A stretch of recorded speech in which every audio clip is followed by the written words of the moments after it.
Kaboom! Ano? Ano na naman? Oh, sige na, wala na ako. Ito to ha.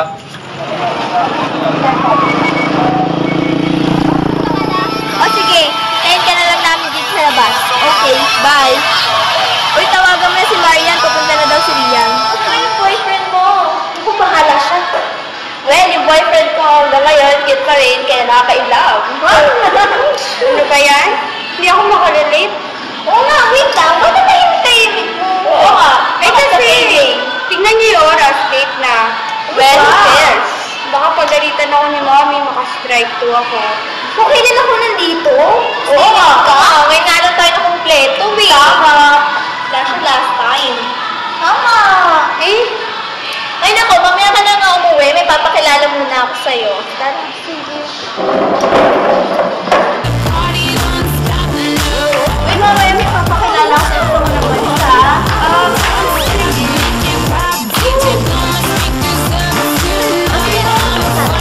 Mama, makag-friend ka na may papakilala ako sa'yo. Friend ko siya, tara. Ano ba? Si Marian nga pala. Marian, si Dave. Ay, siya yung kanikwento mo lang. Yap, siya yung kinukwento ko sa'yo.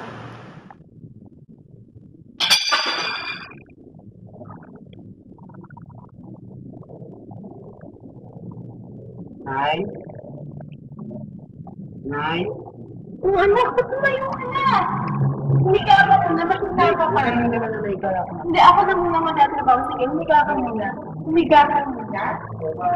Oo, akong bahala. Humiga ka muna. Nay, tayo pa-load. Pa-load? Eh, hindi pa nga tayo nakakapili ng gamot 5 minutes sa kapatid. Mag-load ka na? Bibili ba yan ng gamot? Oo, bakit? Sasakit-sakitan lang yan. Sa tingin mo, nagsasakit-sakitan lang yan, ha? Tuloy na yan? Natamad din magtrabaho. Tumayo ko nga dyan. Bakit nagtatrabaho ka ba, ha? Sige na, wag na. Mangutang na lang ako. Sana naman paborito mo dito. Huwag mo ako sa talikuran, ha? Kinakausap na. Bakit? Kahit naman nandito ako, siya na binabalay ko, siya na binapanday mo. Saka mo saan susunod mga kaibigan ko silang pamilya ko. At sila rin pupuno ang pagkukulo mo bilang isang ina. Bakit?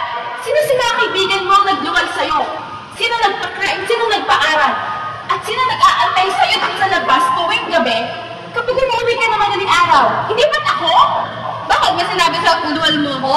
Pag-aralin mo, pagkainin mo ko, at hintayin ako tuwing madaling araw? Di ba hindi?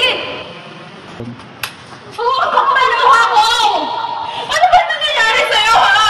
Ano ba pagkukulang na ginawa ko? Ano? Ito yung pinagkakalaan dyan. Doon kayo magkasang silang kampo. Isa ko na lumayas ka! Ano naman tagal mo? Ano ba yun? Gabing-gabi na oh. May importante akong sasabihin. Di ba pwede pagpabukas na lang? Hindi, kaya nga ako nandito, diba? O ano ba yun? Kasi, alam mo naman ginawa natin yun. Ang alin? Muntis ako. Ano? Hindi pwede. Anong gagawin natin? Papalaglag natin yan, hindi natin pwedeng buhayin yan. Wala pa akong trabaho. Gumawa ka paraan. Ano ba yung ginawa natin, one night stand, walang relasyon, walang kahit ano. Ano ba yan? Anong gagawin natin? Nandito na to. Wala kang makukuha sa akin. Papalaglag natin yan. Ano ba yan? Bakit mo ba ako pinatawag? Gabing-gabi na eh. Ano problema mo? Eh kasi... Ano? Yung kaibigan mo. Ano meron sa kanya? Sabihin mo, papagalitan ko siya. Uy, bakit? Sabihin mo na ba lang niya? Ano ba yung problema mo? Buntis ako! What? Bakit niya ginawa yun sa'yo? Ano nang nangyayari sa'yo ngayon? Hindi ko alam. Dave! Lumabas ka dyan! Walang niya ka nung ginawa mo sa kaibigan ko! Ikaw ang gumawa ng skandalo dito. Ang ginawa mo kay Marian? Dahil dito mag-usap. Ano bang balak mo? Balak mo pa kayo pahiya sa mga magulang ko? Oo! Dapat nang kitang ipahiya sa mga magulang mo dahil sa ginawa mo sa kaibigan ko. Ano ba yun? Binuntis mo lang naman siya? Parehas naman namin ginusto yung ginawa namin ah. Kung palas yung ginusto yun, dapat alam niyo yung consequences ng ginawa niyo. Wala mo kuha yung bata, wala mo kuha si Marian. Wala ka talagang kwenta, wala kang puso! Tumigil ka na, wala silang makukuha sa akin.